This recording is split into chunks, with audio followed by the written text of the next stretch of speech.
امروز اومدم بهتون نشون میدم که چطوری مپتون از این تبدیل بشه به این. پس برو بریم. اولین کاری که لازم شما انجام بدین اینه که وارد گوگل بشین، گوگل کروم بشین و اینجا سرچ کنین شاو تراریا مپ. وقتی که شما اینو سرچ کنین اولین سایت که میاره اسمش terrormap.github.io. شما بدون فیلتر، حالا فیلتر هم داشته باشین فرقی نداره، وارد این سایت میشین. وقتی که وارد این سایت بشین با همچین فضایی روبرو میشین که اگه صفحتون اینوری باشه با همچین فضایی روبرو میشین. اگر هم صفحتون به اون حالت بود چیکار میکنین؟ این کنار، حالا بذار من الان صفحه‌مو اونوری میکنم تا بهتون نشون بدم باید چیکار کنین. حالا که صفحه اولی شد، اگه صفحه شما اینوری باشه همچین فضایی داره که شما باید این گزینه این بالا سمت راست رو بزنین اینجا. بعد همین فضایی که قبلش بود ایجاد میشه. حالا ما برگردیم به حالت اول خود. حالا که همچین فضایی اومد چیکار میکنین؟ شما میزنین روی این گزینه choose file. بعد این گزینه رو میزنین مدیا پیک. وای میسین که بالا بیاد و میره توی پوشه هاتون. حالا شما لازمه که چیکار کنین؟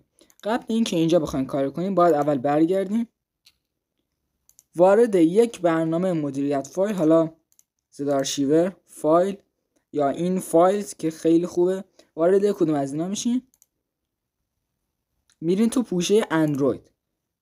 تو این فضا باید اون مدیریت فایلی که انتخاب میکنین این فضای اندرویدش کامل باشه و هیچ مشکلی چی نداشته باشه. بعد شما باید این دیتا واسهتون اینجا بیاد و برین داخل دیتا و اینجا با این گزینه ها روبرو میشین که میبینین یه عالمه پوشه که شما لازم دارین اینه com.n.games505.terraria. اینو باز میکنین پوششو، وای میسین که بره داخلش. بعد با همچین فضای مواصل میشین. اینجا نمیشه world یعنی دنیاها، اینجا دنیاهاتونه. دوتا میزنین میرین داخلش و اینجا کل دنیایی که دارین میاد. حالا شما لازمه چیکار کنین؟ لازمه که این دنیا رو اینجوری نگه دارین روش، بزنین روی کپی. بعد کپی رو که کردین بیاین اینجا، برین توی پوشه دانلودا و اینجا چیکار کنین؟ ذخیره‌اش کنین.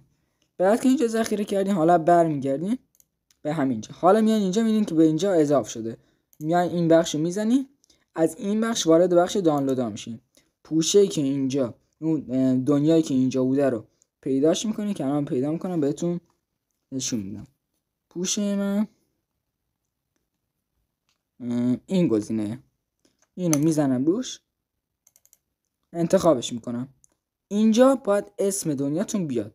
حالا شما وقتی که این اومد باید این گزینه رو بزنین. اینو که بزنین با همچین فضایی رو برو میشین. این فضا داره چی نشون میده؟ میبینه که اینجا این کنار داره آروم آروم دنیا رو نشون میده. حالا من سفر اینوری میکنم که کلا ببینید چجوری دنیا داره ساخته. اینجا که اومد میزنیم روی همین گزینه که بهتون گفتم.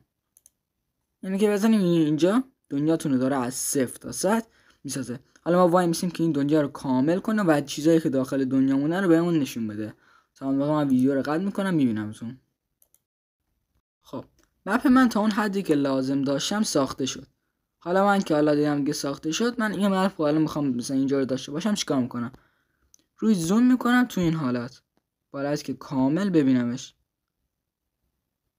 همون بخشی که لازم دارم بدونم دنیام چی داره. اگه کامل هم خواهد که حالا کامل عکس بگیریم فرقش نداره. بعد اسکرین شات میگیرم. بعد که اسکرین شات رو گرفت همونجوری که میبینید برمیگردم و میزنم از سایت کامل بیرون. حالا که از سایت اومد بیرون دیگه میره داخل گالری و من میتونم راحت ببینم. اونو بهتون نشون میدم. اینجا این مپ هم کامل هستش و به همین راحتی شما مشاهده کردید که مپتون از این تبدیل شد به این. تا ویدیوی بعدی، خدا نگهدار.